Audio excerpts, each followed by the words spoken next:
Sam Barber, thanks for taking the time. Before we get into the on the mat, what happened on the mat last week, let's talk about Wayne Bachman, the former coach of the Falcons, legend here at the Air Force Academy, was able to make the match against Wyoming, and you guys kind of give him a tribute. Yeah, coach is such an important figure in our program, right? And not just our program, but in the sport of wrestling. He's a Hall of Fame coach. He's world-renowned, nationally renowned coach as a coach and a competitor, right? So there's just like, when you look back at the history of our sport, you're just, there's just nobody else like him. Like, nobody's done what he's done in either realm. So it's just like, what an amazing career, as an athlete first, and as a coach, and just as a human being. It was a lot of stuff we talked about, celebrated of his on Friday night was really wrestling specific. But man, he's just some of the stuff he's done and doing, Leadville. And there's so many things that he's done. He's climbed to the base camp of Mount Everest. He's just lived an incredibly full life of experiences. Just like a fraction of people will never scratch the surface on. And then through all that, while he's doing as an athlete, as a coach, as just an amazing competitor his whole life, he just touched so many people's lives in such a positive way. So I think that's been the coolest thing, in the last few weeks as we're celebrating Coach, as he's in this tough fight, is like all the emails and all the people reaching out of like, hey, this is a way that Coach impacted me, and it's powerful. And I know people are calling him and sharing those stories with him. A close friend of mine and somebody I have a ton of respect for, and Jay Robinson. They were roommates at the '72 Olympics with the hostage crisis, and hearing those stories and what that was like, and the friendship and the bond that those two have. It's just, for me, it's just pretty emotional, really, to just sit back and just think about like the impact that this man's had on so many people. The program, like where we're at today, like where we're at today as a program, like we would not be able to have that growth in the program and be able to compete at the level we compete at hadn't it been for the path, the foundation, laid and created by Coach Bachman. And we're still chasing his accolades, right? Like 2002, they have 3 All-Americans. 2003, Kevin Hoy's in the NCAA finals. That's still in a lot of ways outside of like the '67 team and some of those guys like Don Henderson and Terry Isaacson. Really, the mark they're striving for was set by Coach Bachman and his athletes. So he's an incredibly important person in our program, and we're so grateful for him. And just a small gesture on Friday night of us being able to say like thank you for who you are and what you do and how you've contributed to so many others. Yeah, his thoughts and prayers obviously go out to he and his family as he continues in his struggle. On the mat against Wyoming, really, really a tough match. I think each single match was hard fought. Every match was hard fought, that part of it, and that's all I ask of the guys is go out there and our best effort and execute, be grateful. There's a lot of talk about gratitude and like how that should free you up to be able to be the best you can be. A lot of that, it's just like, and it really, really came down to the wire, like that part of it.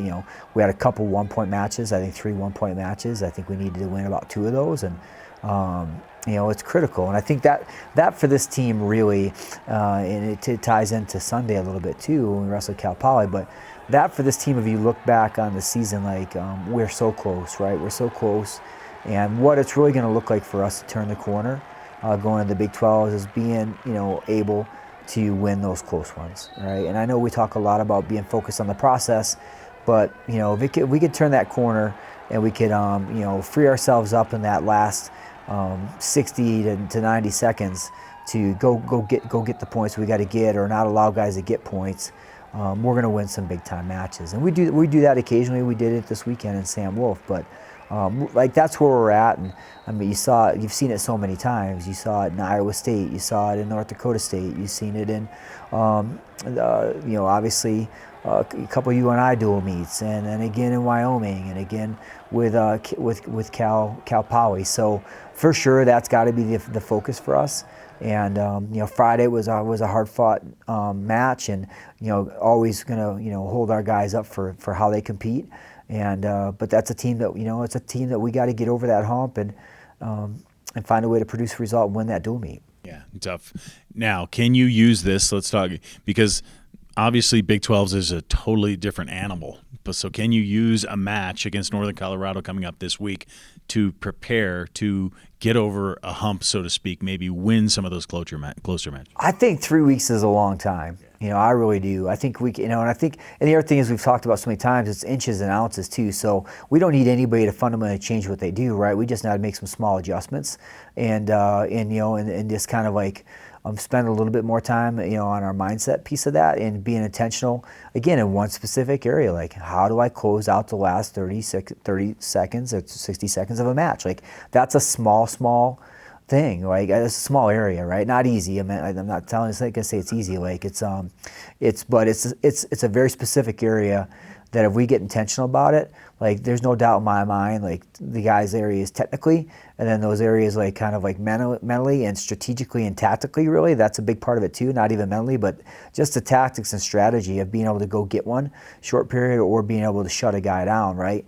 It's a pretty specific area, and it's pretty, I think with this point in the season, what you've seen is like, that's what has to happen, right? So like we have the data of where we got to get better, and being a little bit harder to score on in certain positions, being stingy, like that's got to be it. Like being stingy early in the match and not giving up, making it a hard fought fight for every single point in every position. Like those things will impact the last 30 seconds, the last 60 seconds of the match as well too. So I think for sure 3 weeks is plenty of time, as we're trying to get ready for Big 12s, and Northern Colorado is a solid team that we've had, really great competitive dual meets with. So we're not looking past that at all. No, definitely. And that's the last chance for wrestling fans here at home to see your team at Clune Arena. Yeah. And so that should be fun on Sunday. Yeah, it'll be great. Again, it's going to be Seniors Day. Come out and support these guys. Jared Van Vliet, just kind of talk a little bit about each one of these guys. Like, he's on the verge of, back into the national rankings at 125. He's one of the best guys on the team, right? It's just, it's an adjustment to change weight class in the middle of the season and to get going, right? So he's there. Sidney Flores had a big win this week, beating Chance Rich, 18th ranked guy in the country, and he's nationally competitive, so he's going to be exciting to watch. Cody Fippen has had some good wins, exciting to watch. Dylan Martinez is,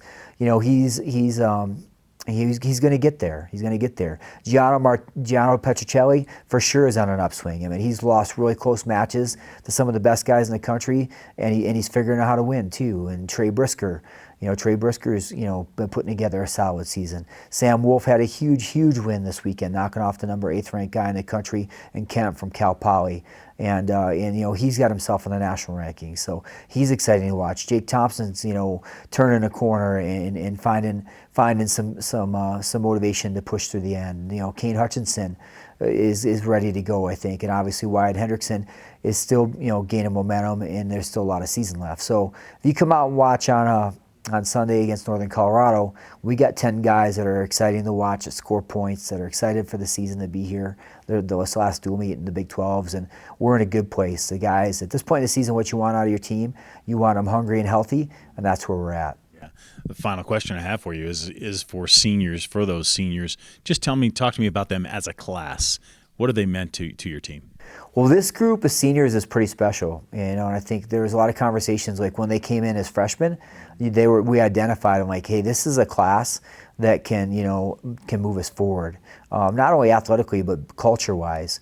This was a group of guys that from their freshman year, they really embraced this idea of doing hard things. They embraced this idea of like investing extra time outside of practices. They embraced the 48-month season we talk about. So this group of freshmen, this group of seniors as freshmen, we're identified as like, hey, this is a group of guys that'll help us turn a corner. And that's exactly what's happened. Like, they have elevated our program in so many ways. And not to say that they're more important than other past groups of seniors, but they were passed the torch, right? They were passed the baton, and they did what they're supposed to do. We talk about a book that we've read with the guys and legends, leave the jersey in a better place, and it's a playoff from rugby. But like, for these guys to leave the single in a better place, to leave the program in a better place, to elevate it, they've done their job in that, and they've elevated the program, and and they'll pass the baton on to next year's group, and lay down that challenge of like, okay, now you guys got to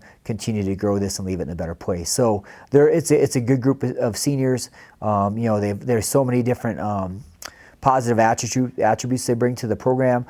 Sometimes it's on the mat in competition, sometimes it's in the classroom, sometimes it's in the squadron. But there's 10 of them, and all 10 of them have left a mark on the program in a positive way. That's good to hear. Good luck this weekend, and thanks for the time, Sam. Appreciate it. Thanks.